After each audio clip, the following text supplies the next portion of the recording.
ಯೆಹೋವನನ್ನು ಆಶ್ರಯಿಸಿಕೊಂಡಿದ್ದೇನೆ.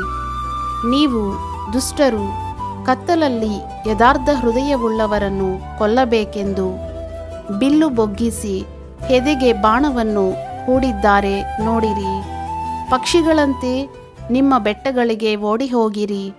ಆಧಾರಗಳೇ ಕೆಡವಲ್ಪಟ್ಟ ಮೇಲೆ ನೀತಿವಂತನ ಗತಿ ಏನಾದೀತು ಎಂದು ನನಗೆ ಹೇಳುವುದೇಕೆ?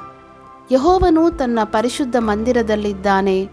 ಆತನು ತನ್ನ ಸಿಂಹಾಸನವನ್ನು ಪರಲೋಕದಲ್ಲಿ ಸ್ಥಾಪಿಸಿದ್ದಾನೆ. ಆತನ ಕಣ್ಣುಗಳು ಮಾನವರನ್ನು ನೋಡುತ್ತವೆ. ಆತನು ಅವರನ್ನು ಬಹು ಸೂಕ್ಷ್ಮವಾಗಿ ಪರಿಶೋಧಿಸುತ್ತಾನೆ. ಯೆಹೋವನು ನೀತಿವಂತರನ್ನು ಅನೀತಿವಂತರನ್ನು ಪರೀಕ್ಷಿಸುತ್ತಾನೆ. ಬಲಾತ್ಕಾರಿಗಳನ್ನು ದ್ವೇಷಿಸುತ್ತಾನೆ. ಆತನು ದುಷ್ಟರ ಮೇಲೆ ಪಾಶಗಳನ್ನು ಸುರಿಸಲಿ. ಬೆಂಕಿ, ಗಂಧಕ, ಉರಿಗಾಳಿ ಇವುಗಳನ್ನು ಅವರ ಪಾನವಾಗ ಮಾಡಲಿ.